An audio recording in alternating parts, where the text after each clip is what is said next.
This episode of the podcast is sponsored by Cell Signal Solutions. Call CSS for all your in-building wireless systems, specializing in ARCs, ERCES, and cellular DAS. Give them a call, 732-289-0388. If anyone has any questions, comments, or feedback, or would like to sponsor an episode or to support the show, please email me, sfarimchatter@gmail.com. Hi, everyone. Welcome to another edition of the Sfarim Chatter podcast. On this episode of the podcast, I'm going to be joined by Eli Rubin, who is a researcher, writer, and editor at Chabad.org, and he is finishing his PhD at UCL, University College London. And we'll be discussing Rabbi Shmuel Schneerson of Lubavitch, who is the Maharash, who is the fourth Rebbe, if I got it correct.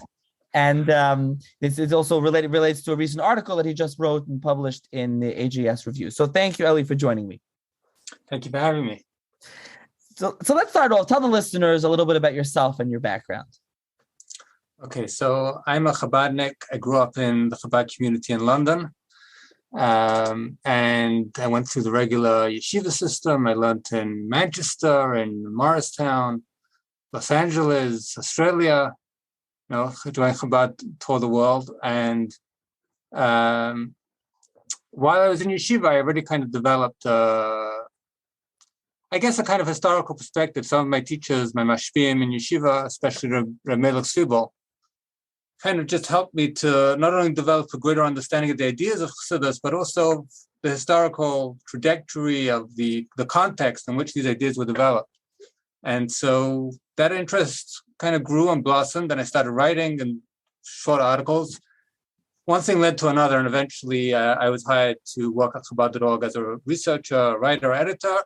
And part of my job from the outset was to, have one foot in the academic world and to read a lot of, to read whatever current research was coming out on Chabad, and to be in touch, to participate in those conversations, participate in the further development of the field of the study of Hasidism. And over the years, I've published several articles in peer-reviewed journals. I go to the Association of Jewish Studies conference every year. And this is my latest article my latest contribution to the field of the academic study of Chabad Hasidism. I have many other more popular articles on Chabad.org and classes and so on, which are kind of addressing a broad audience, but these articles are contributing original, new material, new research, going into the sources. Right. So let's start off like this. Let's start off. I think before we get to the Maharash, we should probably start off and you should give the listeners a brief overview of Chabad, Hasidus, the Rebbes, and Tillim, and after him, just a general overview of Chabad, and then we'll go and discuss the Maharash in depth. Okay, so everyone knows about Rabbi Shmuel of Lubavitch, the first Rebbe of Chabad, the Baal HaTanya, and the author of the Shulchan Aruch Harav. And one thing that people don't necessarily know that much about when it comes to the Alter Rebbe is that in addition to the Tanya, he contributed, or he recited, he taught many drushim, many mamorim, which, like a magid or a rabbi today, gets up in shul, something along those lines, and gives a drasha. The Alter Rebbe was giving drashas, but these drashas were of a different kind of quality. And this goes back to kind of what was happening in early Hasidism. There was a new style to the drashas, which scholars have been analyzing what exactly was new, what exactly was happening, but something was happening. And people started writing down. We have many early manuscripts, and eventually these drushim, these mamorim, started to make their way into print. And for about 30 years, the Alter Rebbe said mamorim every Shabbos. And sometimes he said biurim during the week, additional explanations on the drushim that he said on Shabbos.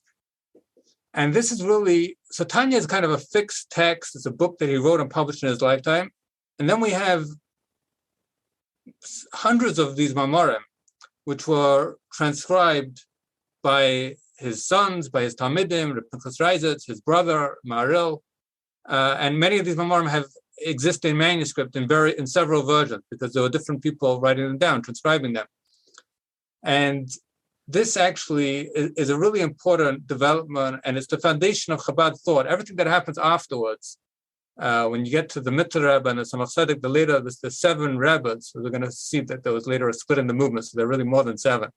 But in the Chabad Lubavitch dynasty, there are 7 Rebbes, and each one of them says new Mamorim, which are based on the Mamorim of the Alter Rebbe.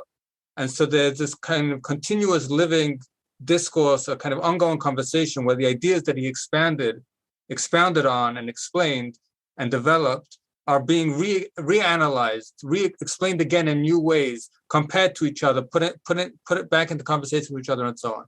So that's the Alter Rebbe. Then you have the Mitzvah Rebbe, his son. You want to jump in? Let me just jump in for 1 second. Just maybe tell listeners when Rabbi Schneerson, the Alter Rebbe, like you said, the Baal Tanya, when did he live? And also, like, who was he a Talmud of? Where was he? Which? Because maybe just say before you found the Chabad. Yeah, just explain that.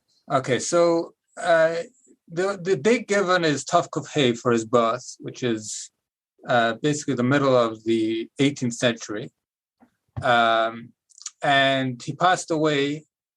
Actually, today we're recording this on the evening after his Yahrzeit, Chavdal Tevas, in 1813, so 209 years ago, he passed away. And so he lived about 70 years, covering the end of the 18th century and the first decade or so of the 19th century. He passed away during the invasion of Russia by Napoleon, really in the aftermath of that, which is a whole story in itself. And he's a student of the Magda Mezrich. After the Magda Mezrich passed away, he, in 1772, 1773, Tav Kuf Lamed Gimel, he became a Talmud Chava. He was a contemporary, but also a student of Rabbi Nachman Mendel of Vitebsk, who was kind of the regional leader of the Chassidim in that area, the area where he lived, which is kind of Lita, Reisin, what is called Reisin by Jews, which is like, kind of the western part of Russia, some parts of Ukraine, Belarus today, and reaching into southern Russia as well. Already in his lifetime, he had Chassidim, many Chassidim, over a large geographical area, and he became, Emanuel Eckes, the historian in Israel, has written a biography, which is also published in English by Brandeis University Press, and he describes how by the turn of the century, the beginning of the 19th century, he had emerged as the most important rabbi and certainly the most important Hasidic figure in the Russian Empire. With thousands and thousands of Chassidim, the Russian government put an estimate of something like 40,000 Chassidim, something like that. So and he had Chassidim as far away as deep into towards Central Europe. Yassi, where the Abter Rav later became Rav. So when he came, the Seif Yomov to be Rav of Yassi, there were already Chabad Chassidim there. And there was a bit of controversy over that as well. So when he passed away, his oldest son, Rabbi Dovber Shneuri, became Rabbi. There was also a split in the movement then. Rabbi Aaron of Shashela was a Talmud of the Alter Rebbe who at one point he had been very good friends with the Mitzvah Rebbe. They were chavrusas, and they were extremely close. But later on, they had a parting of ways. Already in the lifetime of the Alter Rebbe, it seems they had a parting of ways, difference in how they interpreted the Alter Rebbe. This is something to get into for another time. Louis Jacobs wrote a book, Seeker of Unity, about Rabbi Aaron of Shashela.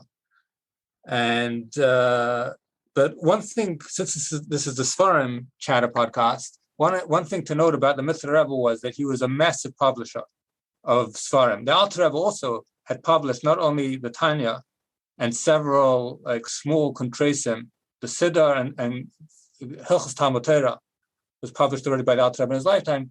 The Alter Rebbe had also published the Shas and the Torah. But the Mitzvah Rebbe began a massive publication project. He was only Rebbe for 15 years, But in that time, he published the Shulchan Aruch Harav. He published new editions of Tanya.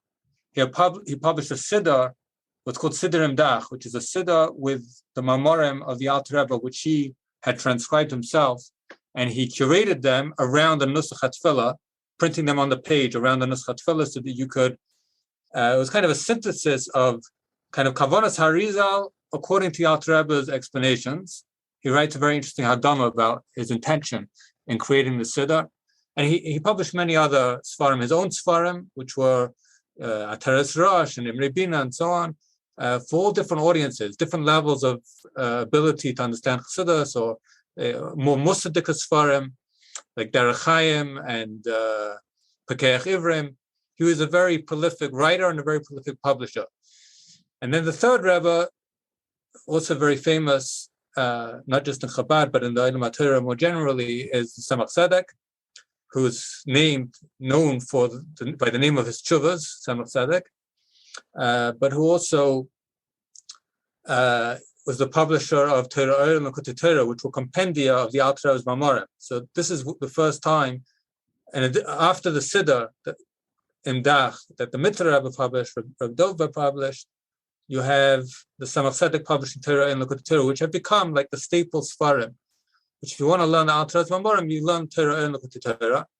And there's really a lot of work to be done on researching what exactly the Zemach Zedek was doing, because maybe we'll come back to this later on, but the Torah especially, not only was he curating, choosing the Mamorim and arranging them, but he was also adding glosses, hagos, where he was contextualizing what the Alter Rebbe was saying in the whole corpus of rabbinic literature, Medrash, Zohar, Shas, and different shittas in Kabbalah, and also contextualizing this Maimon with another Maimon. So very often I'll say, see how this is explained here, look over here, look in a different discourse. So he's like cross-referencing the Alter Rebbe and showing you that you need to think about, like I said before, these Mamorim are in conversation with each other.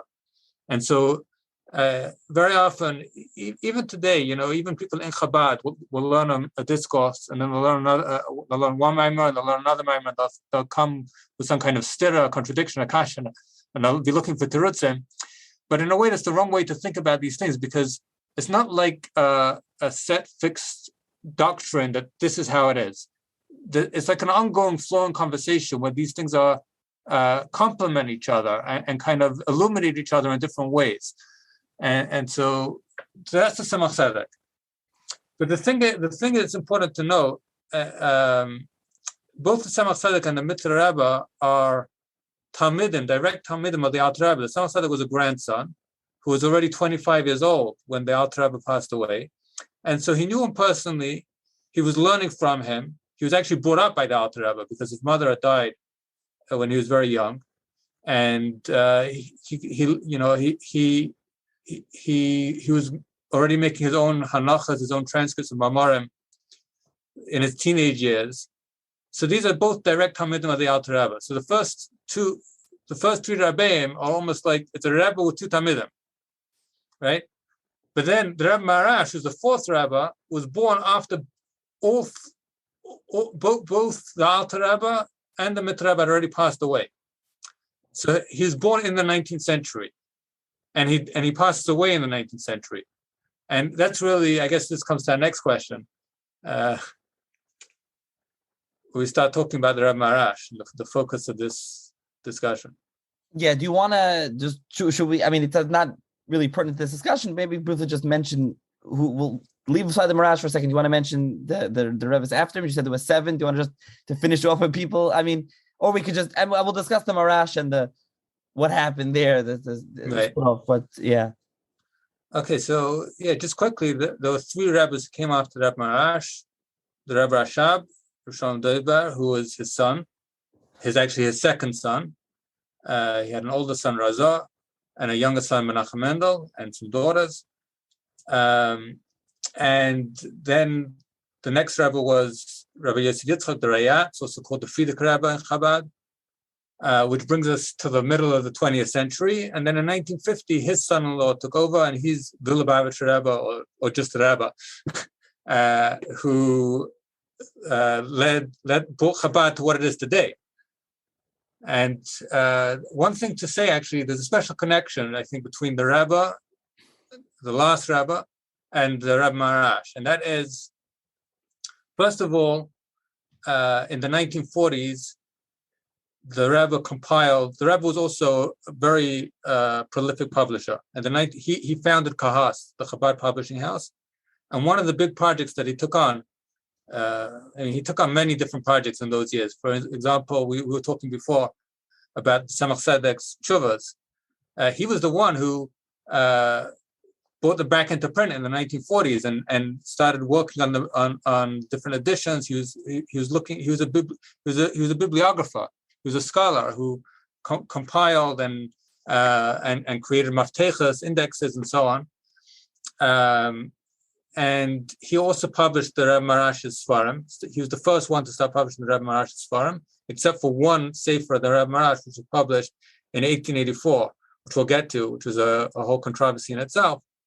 And he also published a compilation of stories about the Rebbe Maharash's life based on his father-in-law's talks and memoirs. But he put out the first biography of the Rebbe Maharash, the only biography really of the Rebbe Maharash, was actually compiled by the seventh Rebbe, the last Rebbe of Chabad. So there's a special connection there as well. Okay, so now let's go back to the Maharash. Like I said, Rabbi Shmuel Schneerson, and so when was he born? Where they live? Just to give a brief overview before we go down and what your article discusses specifically. Okay, so the Rebbe Maharash was the youngest son of the Zemach Zedek. Some of the Zemach Zedek's sons had already been born in the lifetime of the Alter Rebbe and had already been students of the Mittler Rebbe. So his brother Maharil, who was the second oldest, was actually known to be a Talmud Muvak of the Mittler Rebbe. And the Maharash was about 30 years his junior. And he was born in 1834, Beis Iyar. And in a way, he was seen actually as being quite different to the other brothers, partly because he was younger, partly because of his personality. He went into business in the lifetime of his father. It seems that he became independently wealthy. He had stocks. He invested in different business concerns. The different anecdotes about this, the government records about later on how he had, today it's kind of standard. We think of the Rebbes as, living a more kind of luxurious lifestyle than the rest of us. But in those days, it wasn't always the case. There were different modes, right? Some Rebbes were more ascetic, and especially in Chabad, it wasn't the norm to have, like in Gruzhin, let's say, which was a very machistic or kind of royal court. In Chabad, that wasn't really the way. But he, even as a young man, he was independently wealthy, like I said, and he had a house that was built like one of the wealthy. There's like anecdotes that mention he had French windows, French doors, and things like this. So he had a different kind of personality, and I think that he himself didn't necessarily see himself as becoming a Rebbe. It wasn't like the natural thing for him to be a Rebbe. But something happened in the last years of the Zemach Zedek's life, which it seems that the Zemach Zedek was pushing him in that direction. It seems that he started to say Mamorim maybe about 6 months or 9 months before the Zemach Zedek passed away. And we can get into that whole context when we talk about the controversy. And when he did become Rebbe, he was seen as, there were at that time several Chabad Rebbes, because several of his brothers also became Rebbes in different places.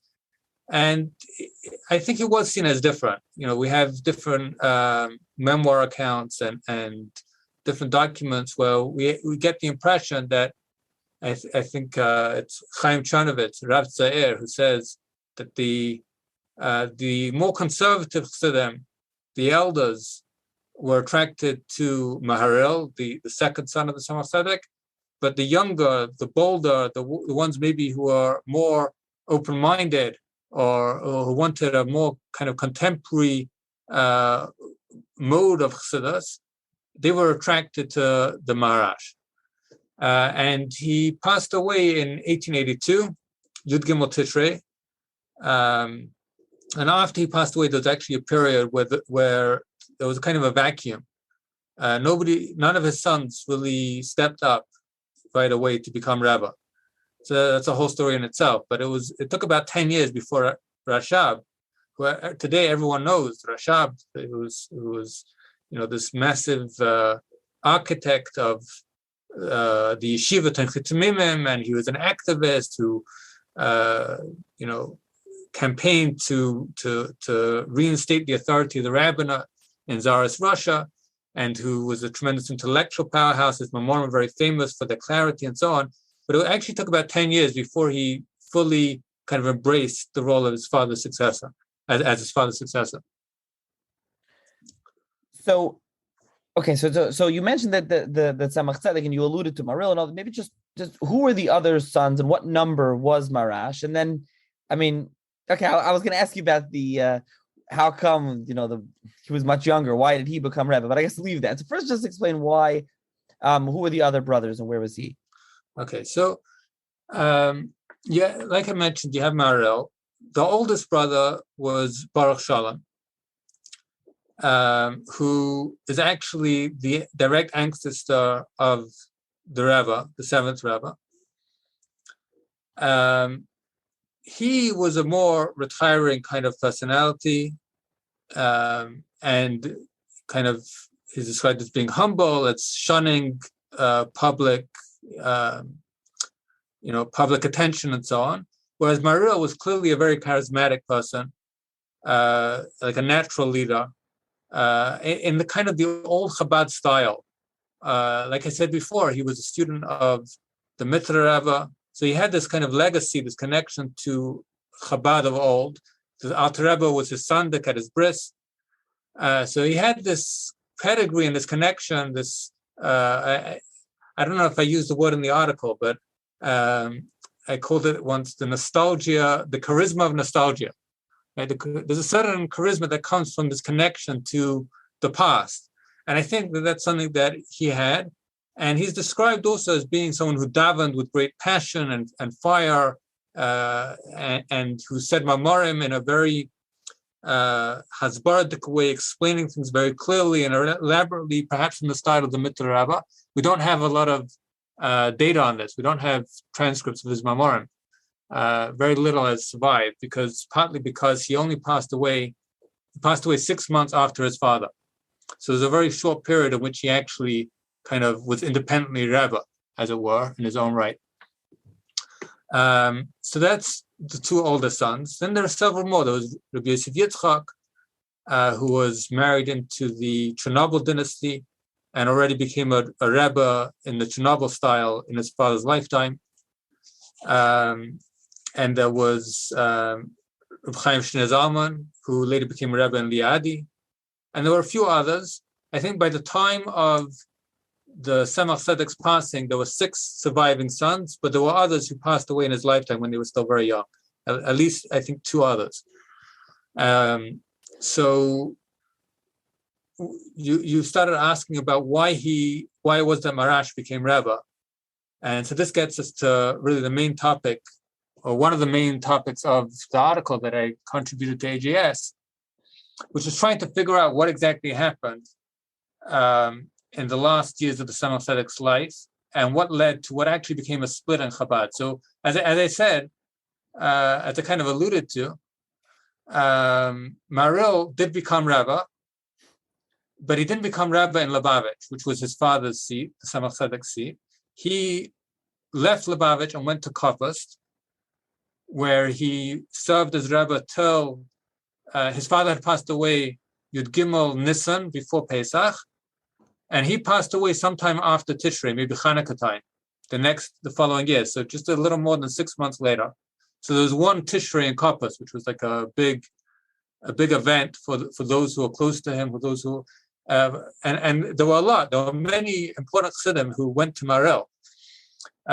And for example, the very important Chabad chronicler or historian, Chaim Meir Hillman, who wrote Beis Rebbe, which is even today academic scholars still rely on Beis Rebbe as a authoritative source, an authoritative chronicle of Chabad up to his time, up to the end of the 19th century. He was from a family that was loyal to Chabad, and so there was the split, and it had to do with these two, I think, very different personalities. On the one hand, you have Maharil, who, like I said, is the charisma of nostalgia, and then you have Maharash, who's maybe the charisma of the future. You know, he's young, he's of the time. He's younger, more maybe intellectually inclined Chassidim, those who are kind of more in tune with what's happening in the world around them, see him as the key, the person who has the boldness, who has the kind of savvy, the worldliness to take Chabad into the next generation, into the new Tekufa. And together with that, this isn't just about him being wealthy and him being a worldly person. It's also something to do with his intellectual approach to the tradition of Chabad thought. And that's what I get into in the second part of the article.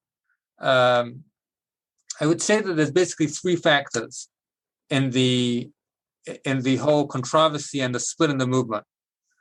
One is that in the last years of the Zemach Zedek's life, he really took a backseat from the leadership, and he spent most of the time in his room. He didn't come out to the Chassidim except once a week on Shabbos to say the Maimar, and most people could not hear him. He would give out the Maimar already as a written transcript so that people could learn it, and he didn't even join the Chassidim for davening. The Chassidim would daven with the sons. Each of the sons already there and had their own minyan, and they were already attracting their own loyalists, as it were, their own kind of sub-courts, satellite courts in Lubavitch, already for about 5 years before the Zemach Zedek passed away. So there's a natural kind of fracturing happening just by virtue of that alone. And I think, as I argue, I think that he hoped that this would continue after he passed away, that there would be a shared leadership that wouldn't necessarily be just one Rebbe. And I make that argument based on manuscripts where we can kind of trace Setelach that he wrote, notes that he wrote, and I do a whole investigation of these manuscripts and how we can read them and how to make sense of them, which leads to the second point. The second factor in the split is that he didn't leave a clear will. His will was fragmented. He was, as the controversy was already developing in his lifetime, with different visions emerging about what should happen, he seems to have been responding to different people in different ways or at different times in different ways. And although he probably did write some kind of will, that too was a fragmented document. He wrote different pieces at different times. And so there was no one document that kind of said clearly what should happen. And so after he passed away, we have this whole competition and this whole fight going on over what he meant, what he wanted, with people drawing on different setelach, things that he wrote, notes that he wrote, to back up their version of what should be. And the third element is the intellectual element, which is that, and this is what I really devote the latter part of the article to, is showing that Maharash was really developing a new approach to Chabad thought, which centered much more on the continuity between God and the material world.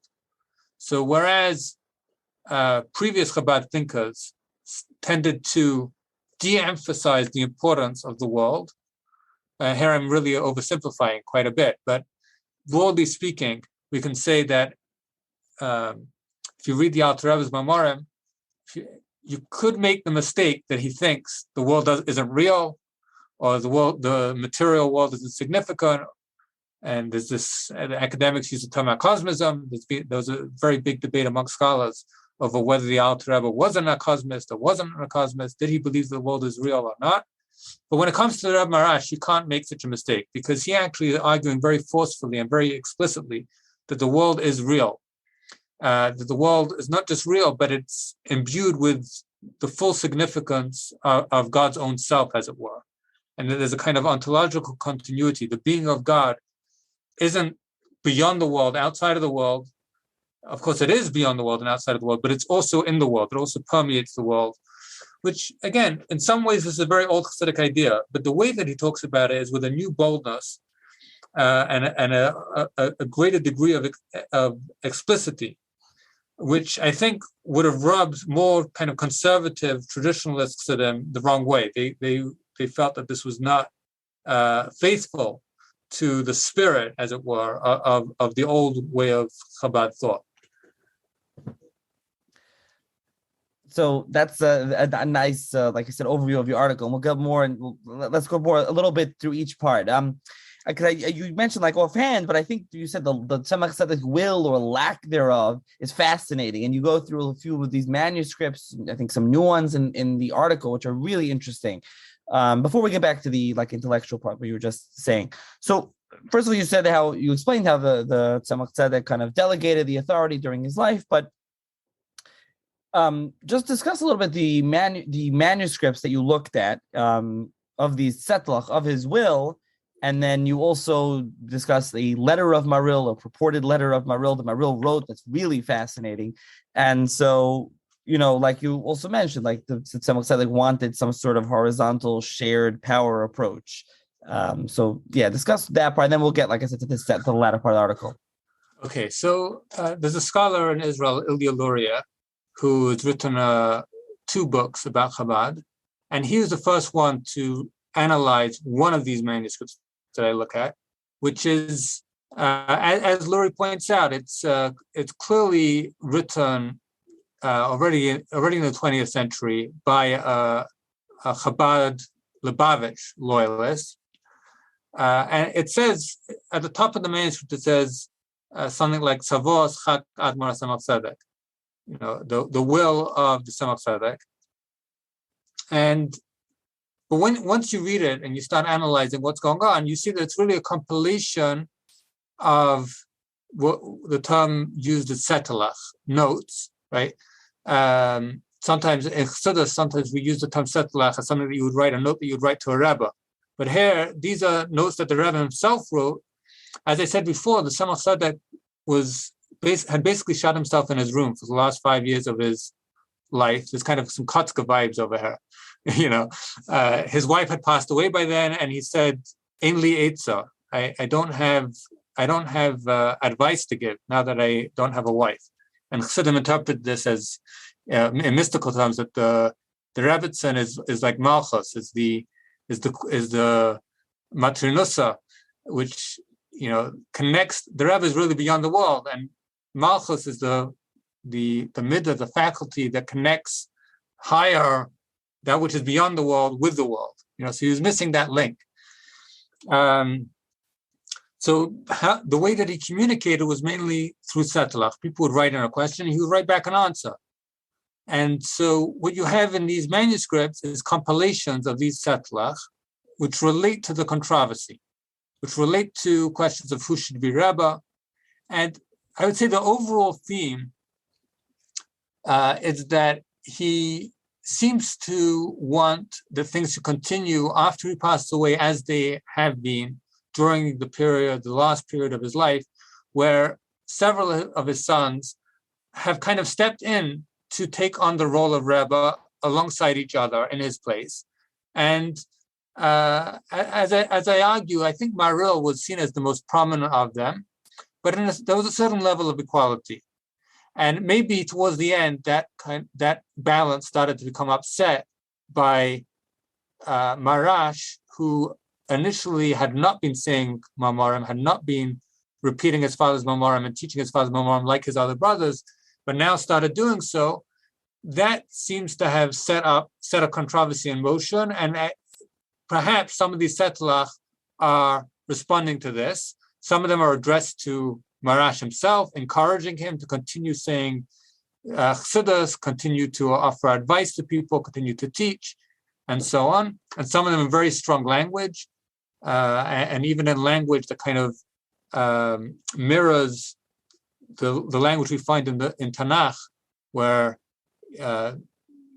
David and Shlomo, the handing over of power, or we find with Moshe Rabbeinu, Chazak Be'amot, Moshe and Yeshua, you have this kind of language. So there are these kind of echoes of a handover, a succession, handing over from one Rebbe to the next.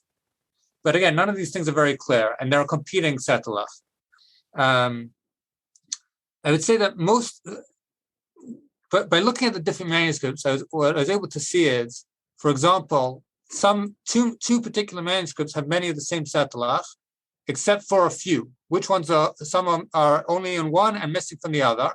And those are ones that critique Maharil and say that Maharil promised to treat Maharash fairly, and he's not doing so, so I retract everything that I said in the past. Doesn't say what he said in the past, but he's retracting something, right?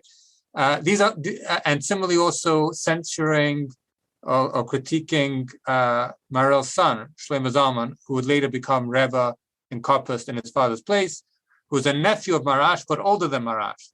So you can see why he might not have been so happy that suddenly Maharash is, has this prominence. He kind of expected to be the Yerush through his father, who was for many years already had been a leader within Chabad, and suddenly his younger uncle is attracting a following and saying these mamorim that are kind of paving a new path in Chabad thought.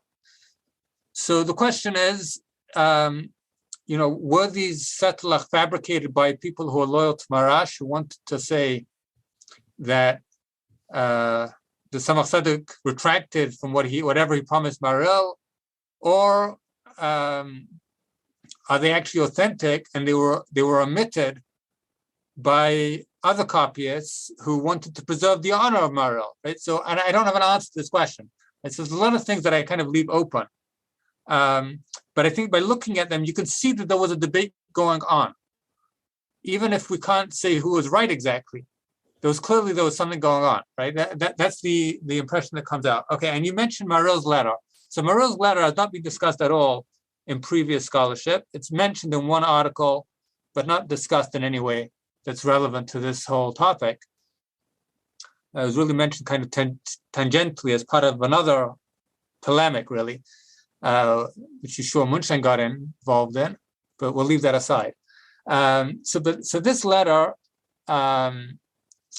first of all, I mentioned before Beis Rabbi.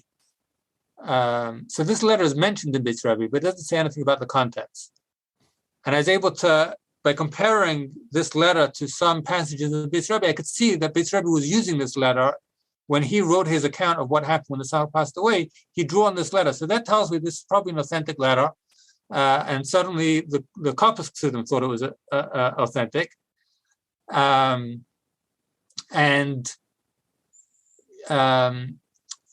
the Beis Rabbi says he doesn't want to say too much about the controversy. He mentions it, he acknowledges there was a controversy. He doesn't go into details. He wants to preserve the honor of all the parties, and he says the Maisa Satan,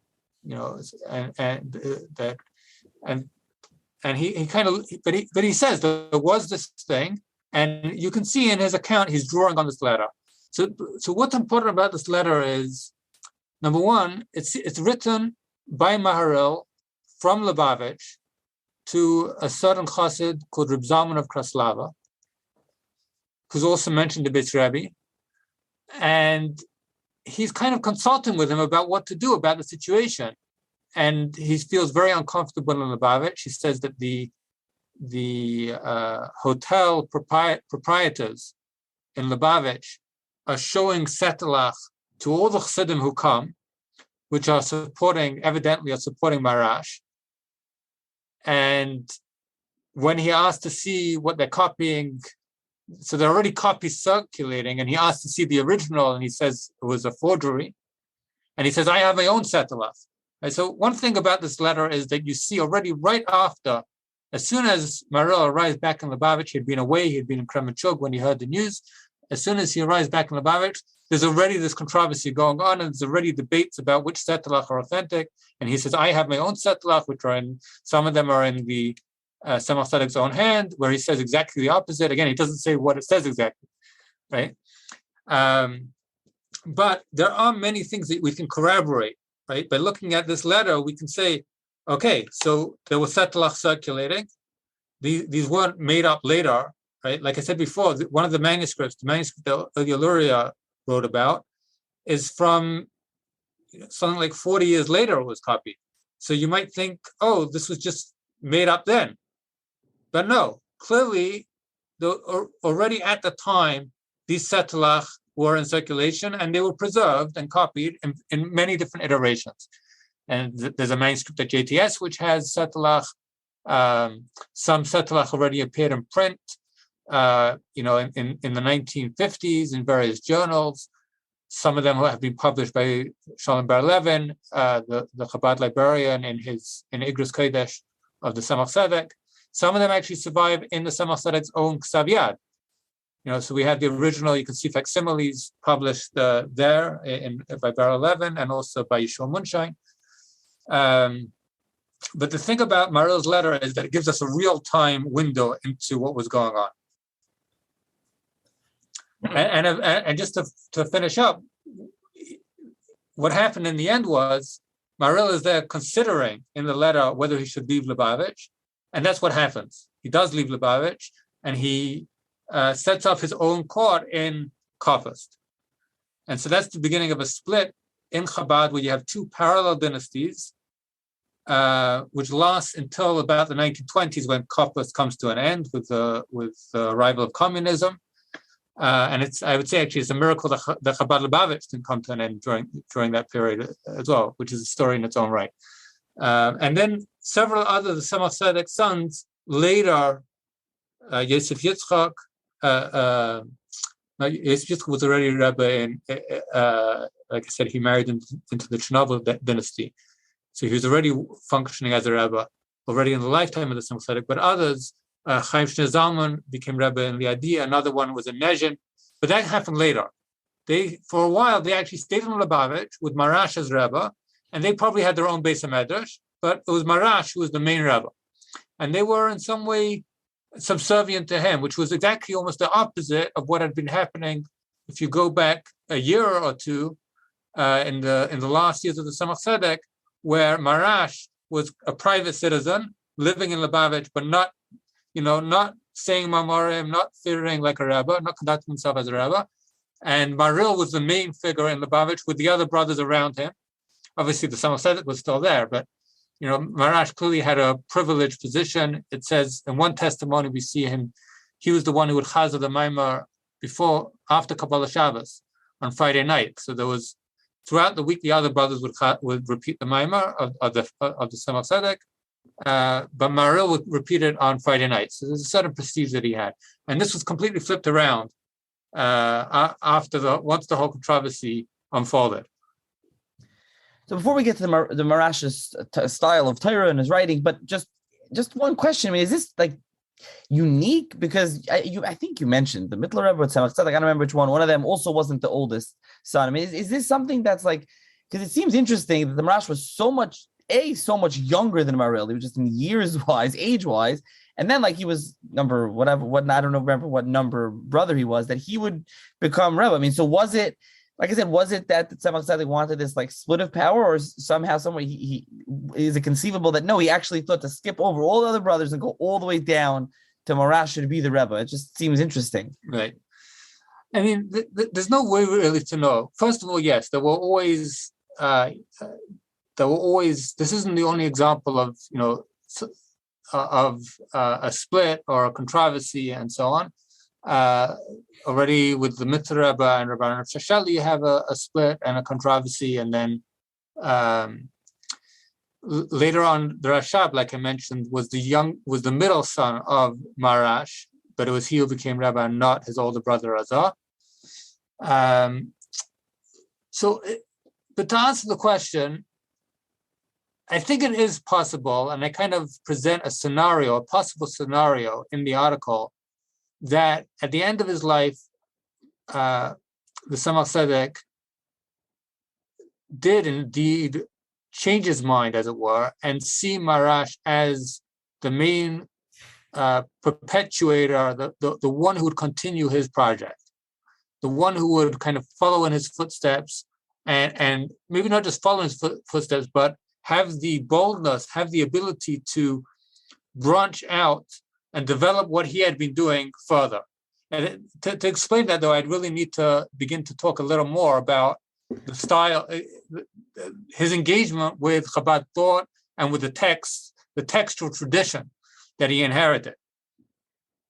Perfect. Right. So let's go there. Like you said before, you gave an oversimplified, explanation. I mean, you go a little bit more in depth. Obviously, we're not going to go super in depth here. It's in the article. People can read it. They're going to, to go really in depth. But just a little bit more to explain that. Like I said, his textual tradition, his style, the Maharash's style of Torah, how he was getting, what he was doing, was he innovative or not?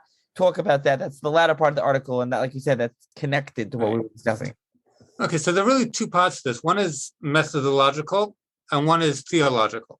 So what do I mean methodological? So like I mentioned before, we have in Chabad this really very rich tradition of the Rebbe's saying Mamorim, these discourses that explain Kabbalistic concepts, and it's an ongoing, flowing conversation. I also mentioned that the Zemach Zedek, in Likutei Torah especially, was taking the texts of the Alter Rebbe, taking the Mamorim of the Alter Rebbe, and contextualizing them and relating them to one another. But the way he did this was through these very cryptic, shorthand glosses, where he'd say like, a lot of ayins. It's almost like Rogachover style, ayin,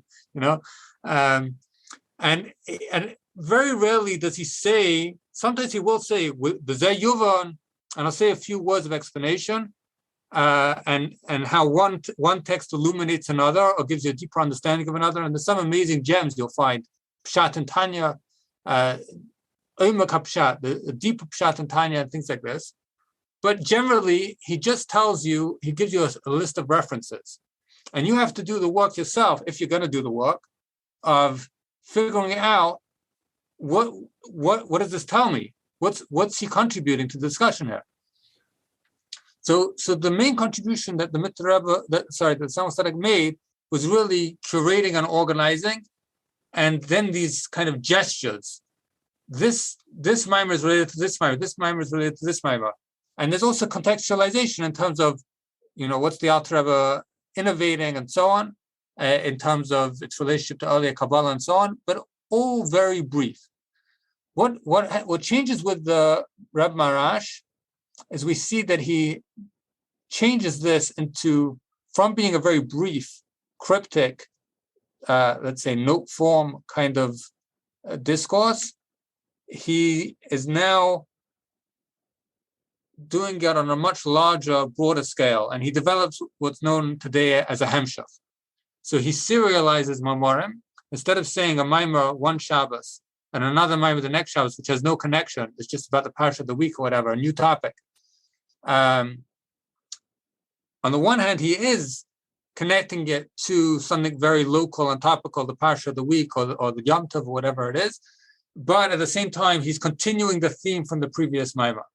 And part of what I try to show is that when you start looking at these hemshechim, I took one example, the Hemshech V'Kacha, which was one of the longest that he did, one of the longest series. It started on Pesach in Taf Reish Lamed Zayin. It's 1877, and it finished about Chanukah time the next year. So it went all through the summer, through Tishrei, till nearly Chanukah time. I think it's something like 43 discourses, and they're all linked together. And what I showed is that actually he's taking a Maimer of the Alter Rebbe, which was published by the Zemach Zedek in Likutei Torah, and he's almost following the stage directions that the Zemach Zedek put in his Haggas, where he said, look at this Maimer, look at this Maimer, look at this Maimer, and he's taking all those different concepts and showing you how they relate to each other, expanding them, but he isn't just repeating what it says in those Mamorim. He's also advancing a new theological project. And to put it very simply, he's focusing on what is Chachma, right? So Chachma, we translate it as wisdom, but obviously in the world of Kabbalah, Chachma can't just be translated as one word. and really could give a whole series of classes on what exactly Chachma means in Kabbalah and in Chabad. But he's making a new contribution. The way I would sum it up is that usually we think about Chachma as within the realm of creation, as it were, within what's called Seder Hishtalshalos, the order of the cosmos, but it sees something beyond. It sees God as He is transcendent beyond the cosmos. That's Chachma, Re'iyah de Chachma. It's this vision of something beyond. But it itself is still very much kind of the cosmos. But here in Vakacha, the Rebbe Maharash is reconstructing our concept of Chachma so that we now see Chachma as something that is really beyond Hishtalshalos, something more like Keser, something which is more closely associated with Keser, with the infinite revelation of God that is beyond the cosmos, but it's kind of interjecting itself into the cosmos. So on the one hand, there's a certain continuity going on over here between what is beyond the cosmos and what is in the cosmos. And this relates to what I was saying before about how, in general, not just in Vakacha, but again, another thing that I discussed at length in the article is a mimer that he said almost every year in different iterations, expanding it each time. But he already said it in the lifetime of his father, and I think this is part of the controversy that he said such a controversial mimer, where he argued for that you have to say that the world is real and it's animated, not just animated by God, but it's kind of continuous with God. It's a projection of the divine, not that God is beyond the world and kind of creates the world, and that the way that God is revealed in the world is discontinuous with His transcendence. No. The transcendence of God is kind of beneath the very surface of our reality. And this is something that he sharpens and theorizes in more and more explicit ways, and reading it back into earlier Kabbalistic texts, going through synthesizing the Arizal with earlier forms of Kabbalah, with Ramak, and going back to the Avodas HaKodesh of Rebbe Gabbai, going back further to Rabbeinu Ezriel, who was, before the Ramban, one of the very early Kabbalists. And he's really making a synthesis that really further develops and underpins this kind of new way of thinking about reality, physical reality.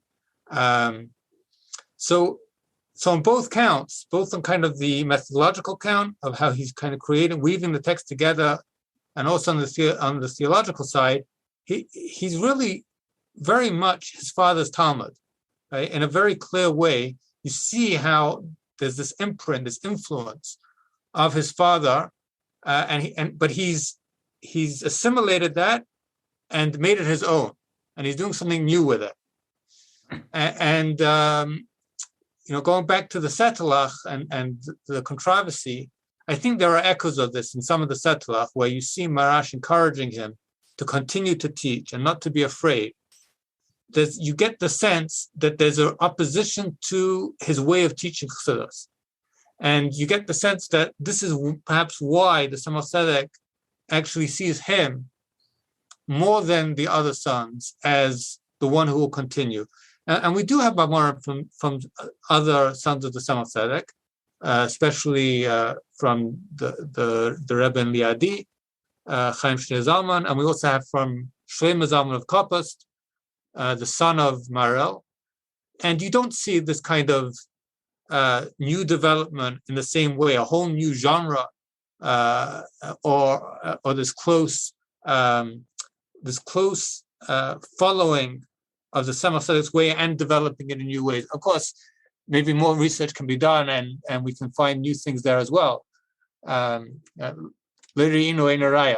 The fact that you haven't yet seen what's innovative doesn't mean that there is nothing innovative. But just from what I've seen so far, there does seem to be something very unique about Maharash's approach, which would then be further developed by his son, the Rashab. Something that you mentioned about Maharash earlier on in the podcast was how his writings were not really published till more relatively recently. There was one thing that was published. So talk about his writings in general, and then what was the one thing that was published? Why was only that published, and why wasn't anything else published? What happened there? Right. So continuing this point about the continuity between the Zemach Zedek and the Maharash, we have a manuscript that existed in the Chabad library, which seems to be basically a blueprint for a sefer that Maharash himself was working on publishing. And it was, in fact, published after he passed away in 1884 by his sons, with the title Likutei Torah Legimel Parshias, or Likutei Torah Mesefer Bereshis. And again, Likutei Torah was the title of the Zemach Zedek's compilation of the Alter Rebbe's Maharil.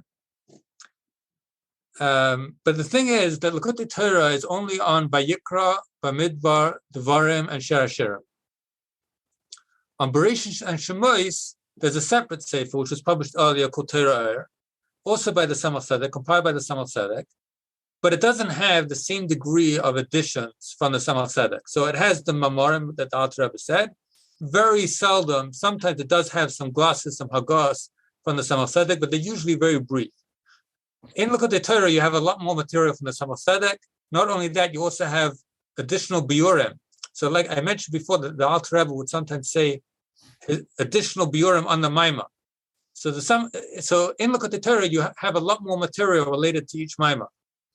Whereas in Torah, sometimes there is an additional biur, but less frequently. So what it appears is that the Rebbe Maharash wanted to create a new Torah according to the format of the Likutei Torah, meaning adding in additional biurim that existed in manuscript that had been transcribed already in the Alter Rebbe's lifetime, but remained in manuscript and were not put in the Torah, and also to have more hagos than the Zemach Zedek, because the Zemach Zedek spent his whole life writing hagos, many of which remained in manuscript until the 1940s and 1950s. As I said before, it was really the Rebbe, the seventh Rebbe, who he created Kahas, the Chabad publishing organization, and brought so many things that were previously only in manuscript into print so that everyone could have them on their shelves. But Maharash already had a vision to create a Likutei Torah on Bereshis and Shemois. And Likutei Torah Legimel Parshias was essentially that vision on the first three Parshias, Bereshis, Noach, Lech Lecha. But in addition to the Zemach Zedek's hagos that he put in, so he's including material from the Alter Rebbe, new material from the Alter Rebbe that hadn't previously been published, new material from the Zemach Zedek that hadn't previously been published, but also some of his own additional hagos. And this is really what sparked the controversy, because on the Shabbat, it said, I have to look at the exactly what the lashon was, but I think there were actually two Shabbats. On one of them it says, the Zemach Zedek's name, on one of them it says the Rabbi Maharash's name. Many true elaborations, discourses, and glosses have been added by the Admor Rabbi Shmuel, son of the Admor Rabbi Menachem Mendel of Lubavitch. So the Kopista Chassidim, and I would say probably not just the Kopista Chassidim, but actually we have correspondence showing that Rav Shlomo Zalman, the son of Maharil himself, took umbrage, was upset about this publication. He took issue on intellectual grounds over the new hagos from the Maharash himself, which again is connected to this whole theological innovation, this whole new direction that Maharash was taking Chabad thought in. And there's a correspondence between Rav Shlomo Zalman and the Chassid Don Tamarkin, who was the brother of Rav Yosef Tamarkin, the Rav Kremenchuk, who also has Tshuva, it's a big Baal Halacha. But Don Tamarkin was a Gevir, and he was also the head of Kol Chabad. And he was somewhat of a mediator between Kopist and Lubavitch during this period. And he defended Maharash, and he corresponded with Shlomo Zalman about these issues. There's I think in Beis Rebbe, when it mentions these letters, it says Devarim ha'imdim b'rumi shelo. He had a correspondence with Rav Shlomo Zalman about things that stand at the highest peaks of the cosmos. So, but it wasn't just an intellectual debate. It was also about who is the true successor of the Zemach Zedek. By printing a volume which has the Likutei Torah, and it's not, which is the Zemach Zedek Sefer, and it's continuing the project of the Zemach Zedek, the Maharash and his sons, who published the volume after he had already passed away, are asserting that he is the true inheritor, the one who is continuing the Zemach Zedek's path. And obviously, Kappas did not like that at all. They saw that as an assumption, they too were. And he, in one of his letters, he says, we all have ksavim of the Zemach Zedek. Who are you to go and decide that you're the balabas, that you're the owner, that you have the publishing rights, and to put your name, the name of your father, the Maharash, on the Shabbat? Right. So this was a big controversy. It was also linked to controversy related to Kol Chabad and funds and so on. But you have this part that's directly related to Sfarim and to intellectual, ideological, theological debates. And then, like you said, the rest of his writings only were published much later. Yeah, so it was the seventh Rebbe, before he became Rebbe in the 1940s. Once he came to America, he started publishing these under the title Likutei Torah, Torah Shmo. So again, you have that continuity of Likutei Torah, but at the same time, on the one hand, he used that title, which is clearly a reference to Likutei Torah L'Gimel Parshas. On the other hand, he never republished Likutei Torah L'Gimel Parshas. And when he did republish the material that was published in Likutei Torah L'Gimel Parshas, he included it in Or HaTorah, which is the series of the Zemach Zedek's writings. So he didn't want to draw attention to this machlekas. So there is a kind of residue of it, a hint at it in that title, Likutei Torah, but it was they didn't want to make a big deal about it. They didn't want to draw additional attention to it. He did speak about it a couple of times, and there were Chabad traditions about what exactly happened, whether the Kappas Chassidim might have actually interfered in the original publication of the Likutei Torah L'Gimel Parshas, and maybe put things that weren't supposed to be in there. It's a little murky. If we compare the manuscript, there are 2 or 3 things in the manuscript that are different to the published version, but for the most part, it's the same. Right? But you do have these later traditions about something being done by the Kappas Chassidim to interfere, right? Which may be the case. We don't have any contemporary evidence to indicate one way or another. But one additional thing to say about kind of the history of the legacy of the Rebbe Maharash is that not only did the 7th Rebbe print his material, but I think that he had a certain affinity to the Rebbe Maharash in style. The one thing I didn't mention about the Maharash style is that he is very succinct and bold and sharp in his formulations. I didn't really discuss this in the article very much either, but whereas if you compare to Rashab kind of explains everything very at length. Maharash doesn't explain things at length. He just kind of throws out these bold statements, and he writes in a very concise, tight way. And you see that in the 7th Rebbe's own writing, if you look at his Rishimas, and also in the edited versions of his Mamorim, they're written with this very tight, concise way. And the innovations it's very easy to kind of see what's new, because he's building the argument so tightly that when you get to the V'yesh Loimar, you see there's something new here, a new contribution, which hasn't been made before.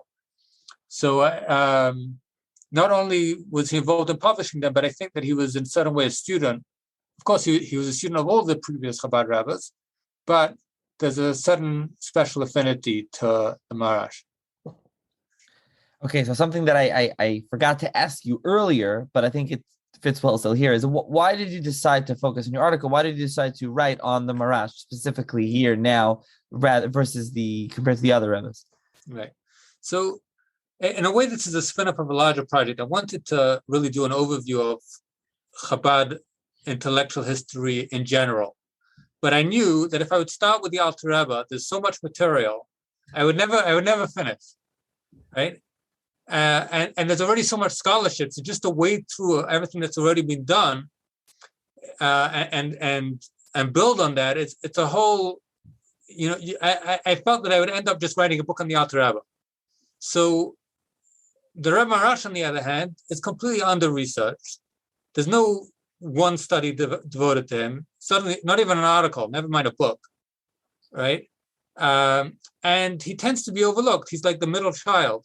There's 3 rabbis who came before him, 3 rabbis who came after him. And even in Chabad, he's not really learned. People have his farm on the shelves, but very few actually sit down and learn through a hemshech of the Rebbe Maharash. Actually, recently, I think they put out like a compilation, Kahas, and there's an organization in Eretz Yisrael called Parat Chabad B'nei Yeshivot. So they published a kind of compilation of Mamorim on different rabbis. They have one on the Rebbe Maharash as well, with like classic selections, right? But in general, he's overlooked. And part of it plays into, especially in academic circles, a general assumption that in the 19th century, there's nothing really of interest in Chabad.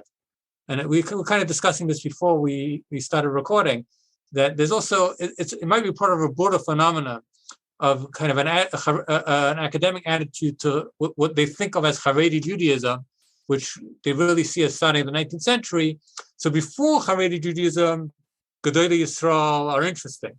But once they start wearing black hats, it's like, oh, this is boring, right? And so there's a certain assumption that there's nothing new. Early Hasidism was vibrant, is interesting, but 19th century Hasidism, the assumption is that there's nothing worth analyzing or researching. And so even scholars who have mentioned the Rebbe Maharash generally really did not do their homework, and tended just to kind of fall back on the assumption that he could not have been very impressive. So I realized, once I started looking at the material, learning through a hemshech, I realized that it's so rich and there's so much to do here, and it really is a break with the past. In a sense, like I mentioned before, the Mitre Rebbe and the Talmidim of the Alter Rebbe, and there's a very clear continuity between what the Alter Rebbe was teaching and what they were saying, what they were writing. They each had different approaches to it, but broadly speaking, they're both Talmidim of the Alter Rebbe. The Rebbe Maharash, however, is completely of the 19th century. He's born after his father is already Rebbe, and he's paving a new path. So it's actually here that you see some real innovation. One other thing I'll mention is, I mentioned this in the article, in part, that this was a time that also in the wider world, there was an intellectual change that was underway.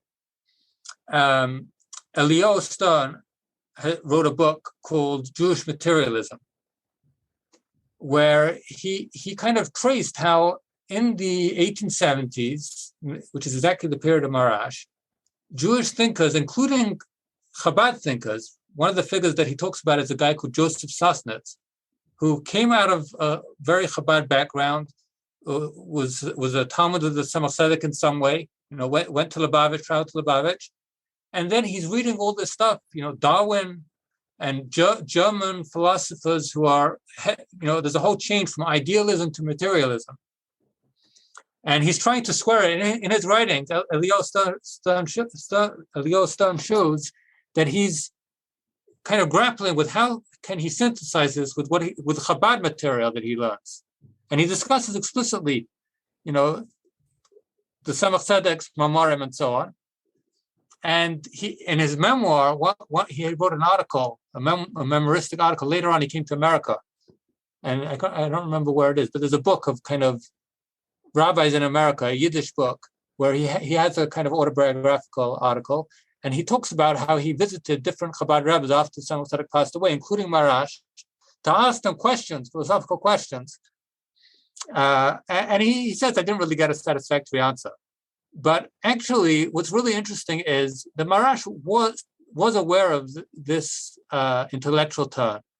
We have a memoir account of someone who grew up in Lubavitch in the time of the Maharash, who says that he was reading the Hebrew science journals of Tzvi Rabinowitz, who is another figure that Stern discusses in his book, who was, a pioneer in kind of translating contemporary scientific material into Hebrew and publishing it for, a traditional Jewish audience in the Russian Empire. And we know even from internal Chabad sources that we have traditions that the Maharash read medical texts. There's a tradition that he was able to read Latin. Maybe, I don't know if that means Latin script or actual Latin.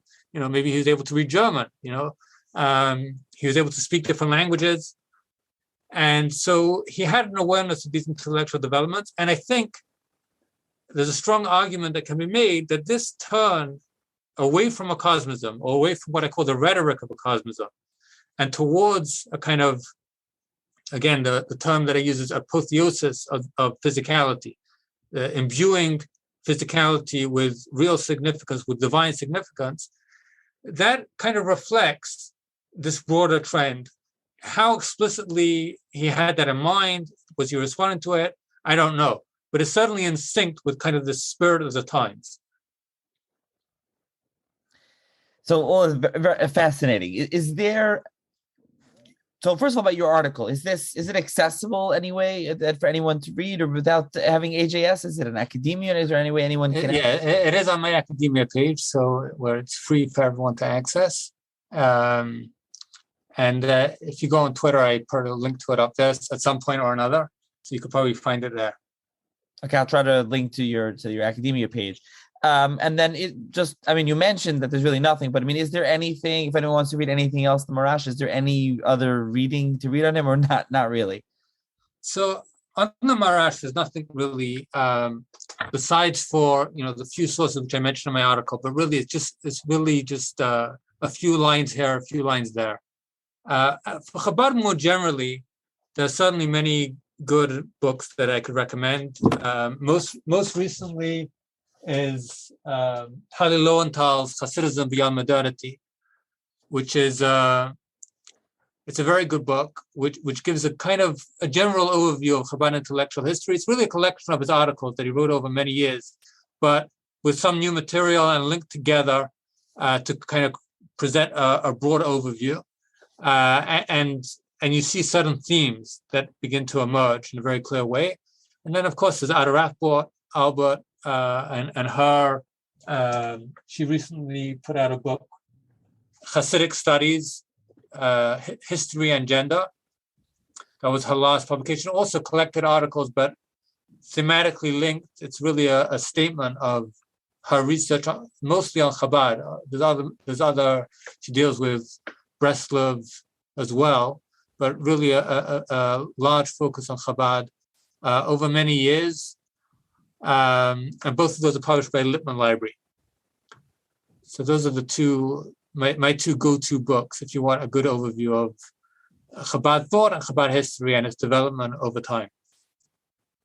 Okay, very good, very interesting. So thank you, Eli, once again for joining me. Thank you so much for having me.